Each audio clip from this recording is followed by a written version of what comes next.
the senior team for the Knowledge and Intelligence Division, so Peter Bradley's team. So that's with Julian and Brian Ferguson, Claire Perkins, Justine Fitzpatrick. But my specific brief is that I head up what's called the Local Knowledge and Intelligence Service. So whereby other colleagues are involved in the data science, tool production, oversight of indicators, national surveillance role. Essentially, my team around the country are working at the interface of local stakeholders, particularly. And what does that entail? So that means we have about 50 to 60 staff working across the country in 9 teams, working alongside PhD centres. Yes. And their role, simply put, is to ensure that the stuff that we're producing in PhE is able to be used, and people know about it and understand it, and they have a route by which they can inform what we do going forward. Okay. So there's that. It's a knowledge mobilisation role essentially, but there's also 2 other strands to the work, which are professional training, workforce development. So we run a lot of training courses, and particularly aimed at people in analytical careers, but also very much more general training around developing capability and capacity for people to use knowledge and intelligence. That's with commissioners, with protection counsellors, with NHS colleagues, with wider people working with local authorities.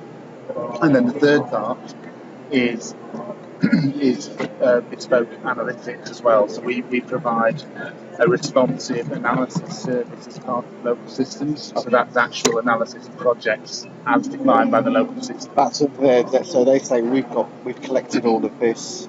So we work with, tends to be secondary analysis of national data sets, but also drawing out of insights and understanding and decision support based on all of that with the local context.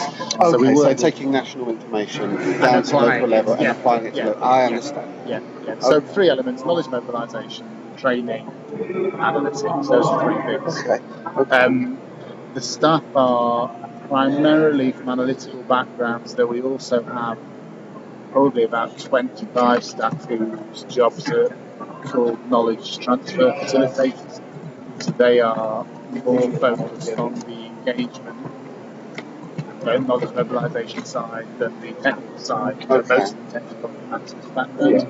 But very much outward facing, going to meet with local authorities, running user workshops, focus groups, gathering feedback, running demos of things like that. And lots of signposting. And I guess the other thing that's important to mention is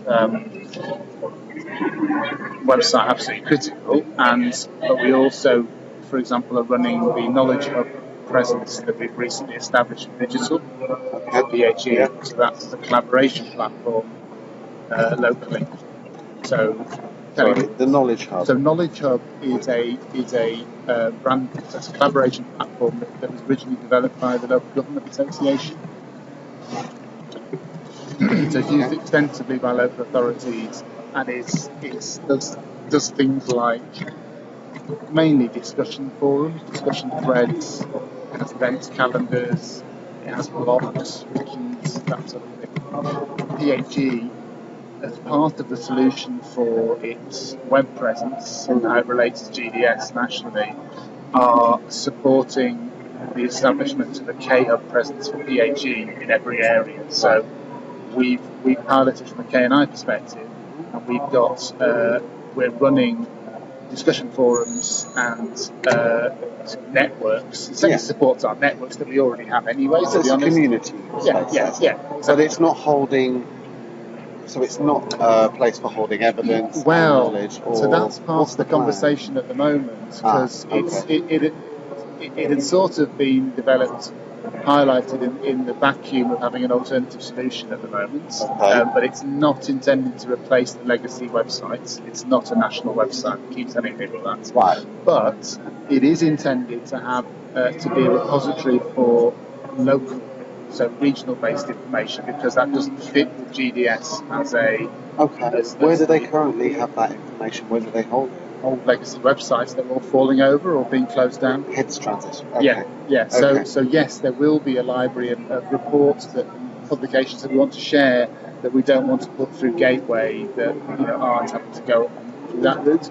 But there's also the knowledge platform that Bernie's team have Yes, developed. that's right. I've seen that. So how they relate to each other is quite complicated at the moment. Well, that's what I'm sensing across. And speaking to Julian yesterday again, it was like we've got these very separate and disparate types of information. Everyone absolutely serving their audience particularly well, but it's if there is a central thing for everyone to need, then how do we meld all of these together? And the question is that the right way to do it? Absolutely, and I think the knowledge platform was, Bernie probably say it himself, I think was a pragmatic solution to a gap that was existing at the time, and I don't think anyone sees it as a perfect solution, but it does a purpose.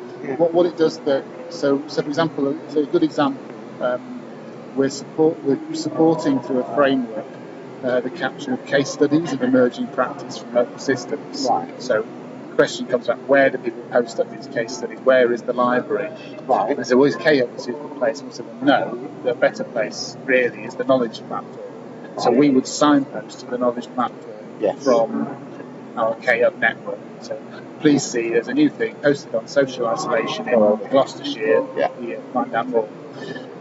But how that relates to this, and I think it's one of the things we need to try and work through. This is the thing. So trying to define what the scope of this was it's pretty. We want to understand it so that we can get a footprint of: is this something to keep in or out of stock going forward? Just take me back to the K-Hub piece. So it's initiation. How old is it? K-Hub, PHE bit of K-Hub, or K-Hub as a... K-Hub as an entity itself, as its function. So outside of...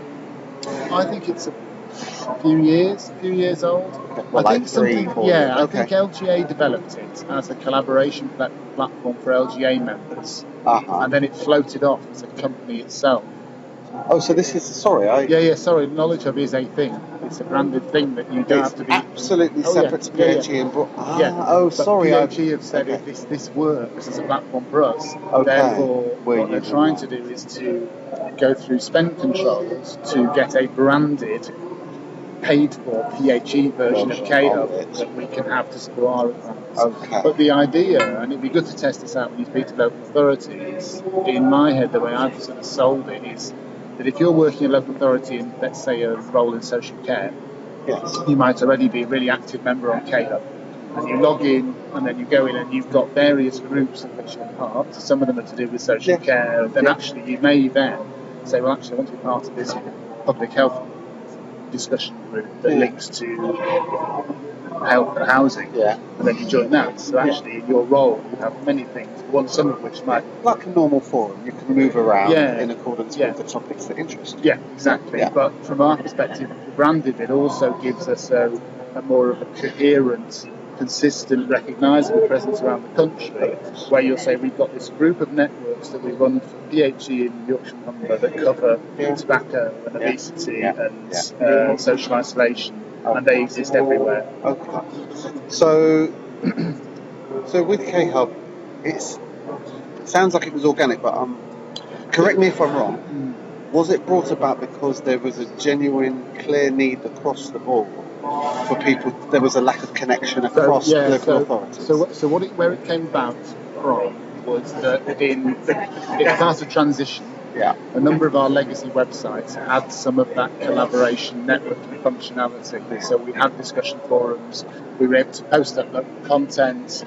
We had some of the events, local events, all of that sort of thing. That was going, and the GDS solution for what would transition onto the national platform didn't encompass some of the functionality that we had on legacy sites. This was viewed as a pragmatic option, even temporarily. Say this would work. Let's use K-Hub because it does a lot that we need. Exactly. I'm not saying it's perfect, and we're still very much in. We've only been up and running for the last month or two, so it's very much still in teething phase.